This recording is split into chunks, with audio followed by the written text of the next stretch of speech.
Welcome to another video restoration series. Up on the bench now, this go around we have a 1941 Capehart Panamuse, model 111 K2FM. This was the Capehart Panamuse, which was their lowest end model before World War II. They offered this in the late 30s and the early 40s as their lower end model. The Panamuse was a very fine instrument, and despite being Capehart's lower end model, it was far superior to the typical Zenith and Philco radio and other makes and models of the same time period. This unit far exceeds most manufacturer in terms of quality right before World War II. This unit manufactured in 1941. It's a beautiful cabinet, has been refinished. This unit comes in from Virginia. The owner has had it in storage since 2015. And we're going to go through everything, including a changer service, and get it back up and running once again. You can see behind the unit here we have a Capehart 500. This was another pre-war cabinet, the larger one that sits behind the Capehart's top end, their highest end model, the model 500, and you could see the size comparison and the difference between the two. It's quite substantial. Like I said, though, the Panamuse is a very fine performer, and if you were to have a small compact Capehart, this would be the model to have for the pre-war years. Here on the right side we have the door, or the lift-up door for the radio and the FM, as well as the phonograph features. And then to the left here we have the 16E record changer. This is a deluxe Panamuse, so it has a 16E changer, and also has the deluxe A10 amplifier, which was utilized on the 400M series in 1942 and the K series 400s in 1941. You can see we're missing our lamp cover, and we're also missing quite a few components here on the magazine. Number one, you can see that it swings freely. We're missing half of the chrome arm that extends below the base plate. That is missing for some reason. The magazine is loose and is missing several bolts underneath, and because we don't have the rest of the magazine arm here, everything freely moves as such.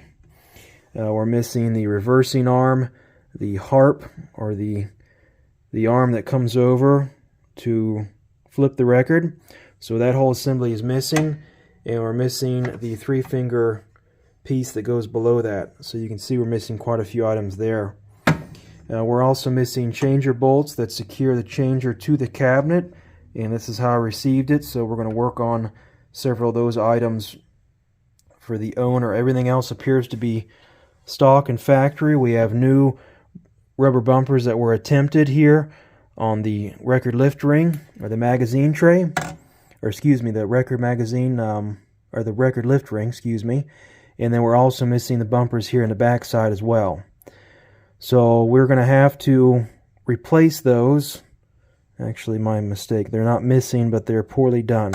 So all 4 of those bumpers, front and back here on the lift tray, they'll have to be replaced. Let's go ahead and open up the doors here for the tone chamber. We have 2 speakers in this model, which is far superior from most mass-produced models and makes and manufacturers. So the Panamuse offered a lot for the baseline for the Capehart owner, and a really powerful little set for 1941 this unit is. So you kind of get a profile shot here of what everything looks like opened up. Let's go ahead and take a look in the rear. Okay, here's the rear side of the Panamuse.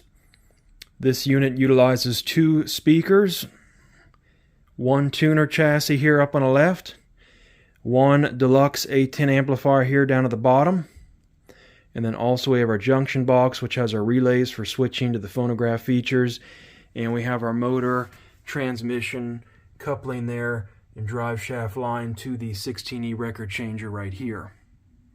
To my knowledge, this unit is an all-original unit, meaning all the chassis came with this. They're all in very good shape, no corrosion whatsoever. To my knowledge, nothing has ever been repainted or such. and overall very impressive, very nice original condition Panamuse. You don't see them like this often.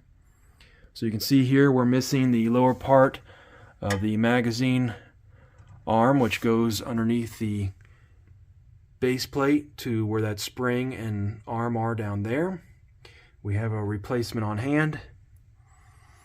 And here's our connections for the phonograph pickup, our antenna connections, our loop antenna, and also our AM/FM tuner. Now this utilizes pre-war FM, so sadly we can't really do much with that today because what we use today is the post-war FM, so it's totally different frequency there.